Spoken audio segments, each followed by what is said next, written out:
one of the most enduring and admired figures of his generation, has called time. Sam Docherty will take his final curtain call for the Blues on Thursday night. It is a career marked by excellence and by endurance, a willingness to persist, and it's sparked a wave of emotion today within Carlton.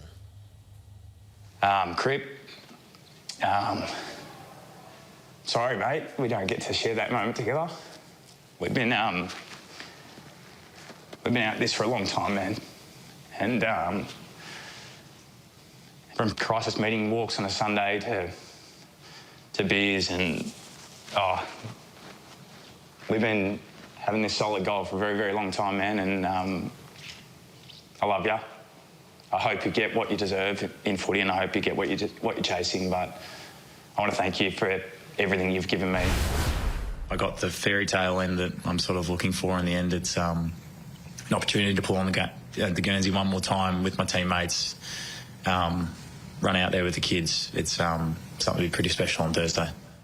It'll be pretty special for Blues fans to show their sense of gratitude as well. A boy who grew up barracking for the Blues. He led them as captain. He'll play for them one more time. We do Tuesday favourites off the top, and this is the Sam Docherty edition. Choose a moment. Yeah, round 22, 2022 season, round one, been through hell and back from an emotional point of view and from the testicular cancer situation, and that's the coach of the opposition that's been moved to come across the ground, give him a hug and embrace him.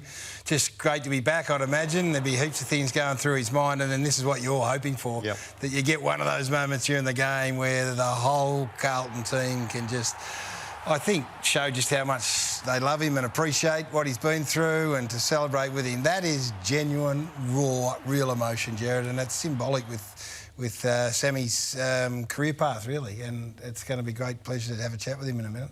2023 semi-final, and this is his whole career at large, I reckon. Dislocates his shoulder during the game against Melbourne, but never to be stopped by adversity. So I imagine strap it up, jab it up, get back out there and commit to the cause. And then he ends up being the central figure in an iconic play in Carlton history.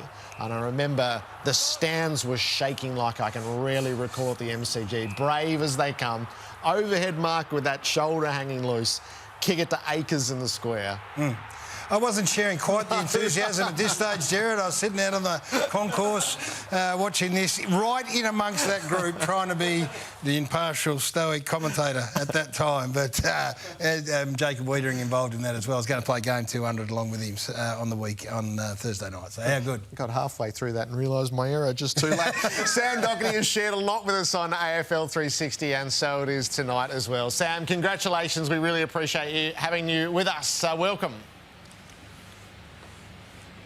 Thanks, boys. Thanks for having me on. You're the last one of the day, so you've got me at my most fatigued. How has the day been? Oh, it's been amazing, to be honest. I've been through it. Obviously, you've shared a bit of what the team meeting was like with the staff and the players, and then the press conference after that. I was lucky enough to have my wife and my kids here. We got some really nice family photos, and to be honest, it's just been nice, internally and externally, the celebration and love and everything that's been sent my way. It's been pretty overwhelming so far, and yeah, it's a weird feeling, I'll tell you that much. It's I'm really looking forward to sort of locking back into game mode for one more time, but yeah, the reflection of a long career and many years at the club and the ups and downs of it all, it's been a pretty crazy few days, and yeah, and a very emotional one today. Congratulations, Sam. Every past player that has had to retire and do what you did today would have been watching the emotion come through and take you back to that time. And it's often a player, a face somewhere in the group as you're talking to them. In this instance, it was Paddy Cripps. And you talked about the amount of coffees and the crisis meetings and all that. That resonates with all of us. And that is the stuff that you will miss more than you know right now, and I'd imagine it was the impetus for the overwhelming emotion. Yeah, I think that's the part of footy that is a bit underrated in so many aspects. There's what's produced out on the footy field, but the reality is most of our job's actually in inside the footy club during the week, nights on the piss. It's everything in between that is unseen by so many that you enjoy the most. What ends up on game day becomes some of the core memories because it's so critical in what is seen by everyone else. But yeah, the amount of work, and like Cripps one of a few that I broke down with in the team meeting, to be honest. But they've only showed one so far, so we'll see what else they pop out. But yeah, for him and me, it's been a long journey together. I captained the club with him. He's one of my best mates. We've been here for such a long time. We've been driven to take this footy club back to the success that we wanted to give it, and unfortunately I don't get that. But I've said it a number of times today. I walk away pretty happy and fulfilled with everything else that's happened throughout my career. So your story arc, Sam, is nothing like what a boy would imagine, I expect. You grew up barracking for Carlton. You're a first-round draft pick. You end up at Carlton in your second year. You win your best and fairest and you're All-Australian, and then life takes you on a wickedly difficult journey. How have you come to put it all together for what footy was going to be and what it all ends up being? Yeah, that's been probably my biggest piece of reflection. I think most people would come into footy and the thought of playing 300 games and, I don't know, winning Brownlow medals and best and fairest and all Australians, that's kind of what takes your fancy when you first start. And I obviously got dealt a set of cards that were pretty difficult to play at times, and the reality is losing my dad sort of made all the personal accolades sort of make sense for me, but my cancer diagnosis kind of changed the goalposts in some ways about what I actually value in my career. And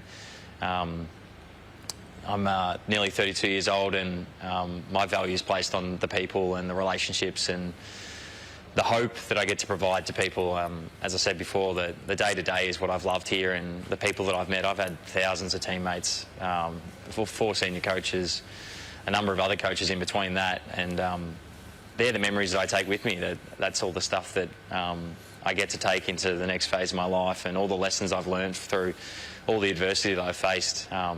I feel privileged and lucky to have gone through that in some weird way, because I walk out with perspective, and I don't think that was the lesson I thought I was going to get when I came to footy, but that's what I've ended up with, and I'm very glad that I've got it. And for me, to be able to provide hope to people that are in tough situations, that's just something that's an added bonus. I, through my circumstances, have been left in a position that gets to do that, and I love it. I hang on to every message that I get that if I've inspired hope. I just saw a video from Noah from Perth, a little boy that had cancer when he was a kid, bawling his eyes out that I retired today. That's the stuff that sort of drives you, and that's what I got to do. And yeah, given the cards that I got dealt, I didn't get probably exactly what I wanted from a personal perspective, but in the end that doesn't really matter. I got so much more.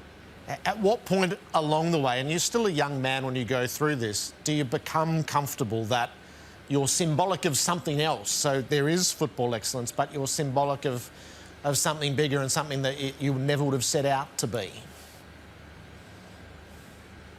Yeah, I think going through chemo was a really big moment for me, obviously, and the Do It For Doc campaign that the club ran, and then obviously coming back in that game, round one, after sort of 3 months of prepping for a game, and having that moment kind of transcended everything that I thought football was, and so honestly, I've just lent into that, and it's been such an enjoyable experience. It's given me so much purpose about what I do and what I am as a person, and I've ended up at Peter Mac Foundation on the board because of it. It's something pretty special that I get to hold close to my heart. That is about footy, but it's about life. It's about something that's bigger than me and every part of footy, which, yeah, as I said, I hold close to my heart.